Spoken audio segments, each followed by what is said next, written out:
took the name of Todd Marinovich. Yeah, man. What is wrong? Are you okay? Are you okay today? No, I'm not. I'm tired. I've had a long week. Like, maybe it's the Clipper shirt. Maybe it's the Clipper shirt that you should just My unbutton emotions that have top been a button. roller coaster. 4th of July was lit. So you're a Chicago Cubs player when they won the World Series. Cool. Thanks. Then Kawhi went to the Clippers. Then I had to go to work and face reality. Now here I am. And that tight-ass shirt is cutting off circulation to your neck. Oh, don't get on that crew neck. First off, this is a loose-fitting shirt. No, I see what you did. You wear a loose-fitting shirt underneath your tight hoodie so that your hoodie looks like it fits. It does fit. You're not slick. It does fit. Why are you... Lift your arms up. Yeah, all the way. All the way. First off, I got a massage before I came here, so no. Okay, the 1 week you don't have your midriff showing, my bad. Wow. Crop top season. Don't discriminate. Season. Don't discriminate. That's false. Sun's out, fupa's out. Don't body shame, Pete. Have you seen your necklace? I didn't start it. Okay, don't body shame. I've been letting it go for like 3 weeks, bro. But it's toxic masculinity season. First off, it's City Boy Summer. Yeah. City Boy Summer, whatever. You got to get it right. What's wrong with you? Like, we already beat the City Girls. It's over for them. Like, their summer ended 3 weeks ago. No. Yes. No. Mute her mic, please. No. Hot girl summer forever. Okay, cool. But yeah, your championship parade is L right now. A parking lot of a Carl's Jr. Like, we're waiting to get our rings already. It's cool though. But yeah, back to the supplemental draft. For real, just unbutton that top button, dog. No, you look man, uncomfortable. I'm all business. You look uncomfortable. I'm all business. And I'm pretty sure your blood pressure's up right now. Well, You're gonna turn. I actually have high blood pressure. But we'll get to that later. Prayers for Albert Haynesworth. That's not funny. West Virginia receiver Marcus Sims, Syracuse linebacker Shyheim, Cullen, Northland, CC tight end College, Devonaire, Clarington, and St. Francis DB Bryant Perry. He was one of the first. Bryant Perry was one of the first people to declare for the supplemental draft. Yeah. Any of those guys on your radar? No. All right. I think Perry had like 2 or 3 picks. Like, that's not even college football. But yeah, basically, I actually have a take on this in terms of people going into the supplemental draft. It's trash. You should just go to CFL.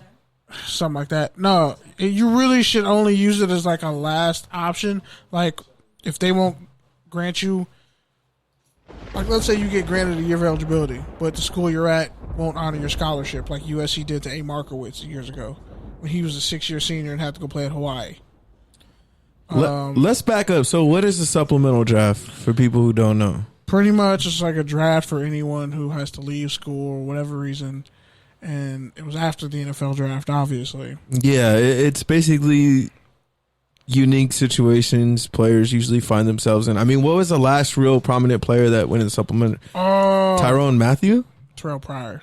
Terrell Pryor was another one. But there was one after him. And basically how it works is the I forget that dude's name. The rounds go by, and depending on which player you take in a round, you may have to forfeit that pick. Yeah. So the Cardinals took Thompson in the 5th round of the supplemental draft, which means they lose a 5th round pick in this upcoming draft. Yep.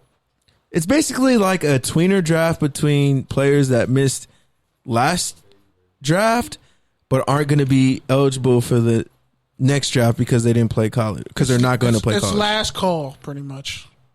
Yeah. The lights came on and you're closing stuck. Time? You're stuck. Yeah, it's last call and you're stuck with whoever's left at the bar.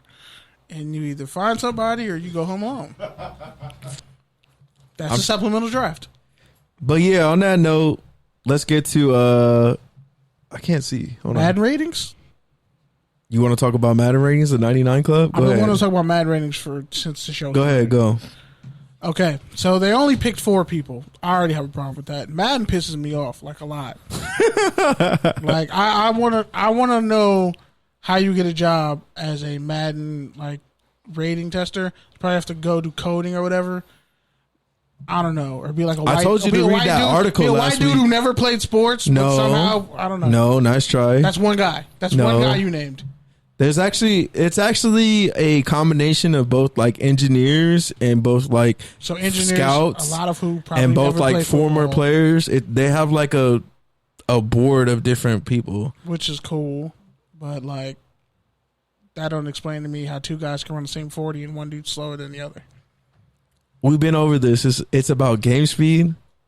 Game speed. Okay, a 4.31 used to correlate to like 97 speed. Your mod figures. So what you should Darius do Hayward is Bay. you should take pictures of these examples and send a picture to Madden. They know that though, but I think the rating system changed once they discontinued pretty much the PS2 games. Because I think the ratings are more realistic on PS2. When they took it to PS3 and PS4, that's when everything got like super subjective and all hype beast. Because Odell Beckham Jr. I think the other thing is Odell there's Beckham updates. Jr. ran a 4.31, right? He ran a 4.31 and like a 4.42, I think, or a 4.41. But somehow that correlates to like a slow 4.4. Like it was weird. Like the way they average. Like, he even said, he's like, bro, I'm a 4.3 guy. I'm not a 4.4 guy. But his Madden rating doesn't suggest that. Aaron Donald, freak of nature, they actually kind of got his rating right. I think, one, there's updates. Two, one thing we talked about last week is with updates. With player data now, they're going to get more accurate because they're going to be able to put wearables on all these different players and be able to track all this sort of data so they can actually pinpoint exactly how fast they are. Not just running a 40-yard dash, but throughout all the different elements of the game. Like, how fast are you in and out of your breaks? Like, how to the millisecond. Yeah, but if you look at which is really like crazy. Odell, where he had the video of him throwing a football practically. He literally threw it across the entire field. So how does he not have like 98 throw power? Go look at his throw power on Madden. That's what I'm saying. They phone because it he doesn't wear QB pads and probably can't lift his shoulder up that high, and probably shouldn't be able to with those one-handed catches because it'll probably break his collarbone. First off, there are dudes who are just freaks of nature athletically. And for sure. College football, that's why they want college football video games back so much, because those are the one times where you could have a dude who's a receiver with insane athletic ratings and just switch him like a strong safety or a corner. Like, you do a bunch of weird, crazy shit in video games. The college ones. I just love the recruiting in that game. For some reason. But honestly, did it not help you like with getting curved in life with some of those? Because some of those recruiting soft commits, and then they flip on you. That shit would hurt. Like, I would feel mad. Like, I wasted 3 hours doing this. People still go out and buy Madden. Yeah. People download that shit at midnight. Actually, they don't go out and buy it. They pre-order it and have it downloaded as soon as because I feel like any of your male friends play Madden? No, not that I know of. Everybody plays NBA 2K or FIFA. I mean, that's fair. FIFA is football. No, I'm not talking about soccer. I'm talking about American football. Foot and a ball. We're not talking about soccer. I'm talking about Madden. Football? We don't even talk about soccer when it's the World Cup. Stop. I just don't hear in the news like people rushing out to get Madden like they do for digital NBA age. 2K. Nah, but I remember in high school, 2K got canceled. High school, I remember Madden used to be the shit, but then all of a sudden it's just because football players are way more popular than basketball players in high school, and then it switched. I could see that. It switched. Football is way more popular in high school. Basketball players like, okay, yeah, but y'all still suck. Like, yeah, y'all tall, but like y'all not gonna do nothing. So you think basketball players are like in their own universe. Basketball only gets cool until you hit college. Yeah, I could actually see that. Because like doing like, and it's Zion more Williams, common. It's more common. Yeah, bro. Like, think about it. Zion Williams at his high school. You think anybody cares? No, everybody cared about. That's a bad example. Everybody cared about Zion. Okay, but that's not the. We knew about Zion his sophomore year. They cared about him, not the rest of the team. Do you think they care more about modern day football or modern day basketball? Which I have a story about that. Modern day football. Okay, then. Which, by the way, their starting corner, Elias Ricks, who committed to LSU, like the top corner in the 2020 class. I mean, until they upgrade Michaela Steen. Shout out to Lindell High. But he is going to play football at IMG Academy in Florida. That's what's up. We're gonna talk about that because cats just flocking to IMG Academy. So why don't you just talk about it right now? Sure, why not? It's weird because he's going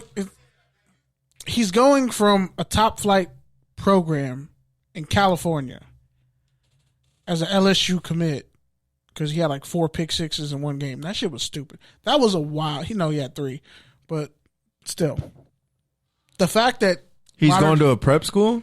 Yeah, he's going to a prep school for the sole focus of playing football. That's nastier than AAU basketball to me. It's probably because he doesn't want to have to deal with school. But that's already modern day. He's probably on that school. Vontez Perfect shit. Modern day was already a private. He probably school. got like a 500 on his SAT and probably couldn't get into. No, he's smart. He's actually like legit smart. He had offers from everywhere. Elias Ricks. What was his SAT? I don't know. It was high. That boy's smart. So then why would he not go to college? He's going to IMG Prep Academy to play football his senior year.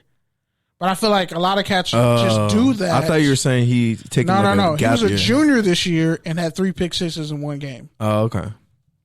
And modern day was so OP at every level, at all positions, because they have all these transfers. As they usually are. No, like this is worse than ever. It's like all the rich schools are getting all the best talent. Kevin Thibodeau, the number 1 overall Isn't this recruit, what you wanted though? Because you've been talking about how they should open up transfers and just let people play where they're going to play. But you've literally been talking about that since I've known you. I liked it, and now that it's here, you're like, oh, everyone's going to the rich schools because the smaller schools are getting punished when the big schools aren't. The smaller schools, like in the South Bay, will get punished. Like when we had Coach Clark on, he talked about how he still doesn't know to this day why did they vacate all those games for him when they were 9-1 that season. They vacated like 5 games for a dude who didn't even play, and he had already been in like 4 of the schools. Yet you don't hear that from a modern day or an Oaks Christian or any of those other schools like Orange County. It's pockets. In those richer areas. That's what I'm saying. Yeah. Kevin Thibodeau went to Dorsey High School and then transferred to Oaks Christian. And then in his final high school game, got ejected for punching somebody, and now he's at Oregon. Like, that's kind of sickly, which goes to my point, is football players are much more popular than basketball players coming out of high school. Because there's just more brand recognition, you stay longer, there's less games, so there's more urgency with football players to, like, follow them and like them and stay on their trail. With basketball, it's kind of just like, well, he's either, if he can't go to the pros, he has to go to college. So you're going to see him play for like 30 games. All right, so next up, one of the things I want to talk about, I mentioned it a little bit earlier, but Albert Haynesworth, former defensive tackle for the Titans and the Washington Redskins. Deadskins, 6th overall pick. He has been out the league for 3 years. He's already had... It's only been 3 years? Yeah. 2016, I think they said, was his last year. By the way, he had a racist ass... I think it's still his wife. Lauren Jackson, former WNBA player. Mad racist. She used to call him all types of N-words. Slapped him. Beat the shit out of him. You can go look up the story. And he's had 3 brain aneurysms since leaving the league. And he's probably, what, 30? Early 30s? Mid-30s? 34 maybe? 37? Mid-30s? Yeah, something like that. And now, I think he said July 7th, his kidneys went into full failure, and so he desperately needs a kidney. A former Pro Bowler, All-Pro. He played for the Patriots too, I think, right? Yeah. Yeah, he got cut, though. But yeah, so he put out on Instagram that he needs a kidney desperately and asked for that. So prayers for him. On a much lighter note, some good news. Got some good news this week. It's always good news at the Good News radio station. Shout out to the Good News. But yeah, your boys, Marcus Peters, Marshawn Lynch, hosted a free carnival in West Oakland where they had all sorts of cool activities going on. They had cotton candy. They had burgers. Your favorite player would never. They had like some little like weird bungee thing. Yeah, they had like tight ropes. They had like little bubbles in water type of thing. It looked pretty cool, and everything was free. At McClymonds High School, everything was free. My mother's alma mater. So shout out to them. I think they said Peters always wanted to do that since he got into the league. It was one of his dreams, and now he's been able to do it. Lynch was there to support him.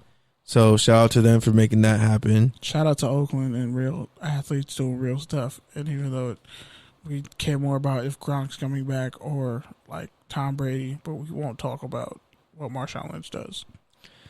And Tyler Lockett, receiver for the Seattle Seahawks, also did a camp in Tulsa, he hosted a camp at their stadium where he had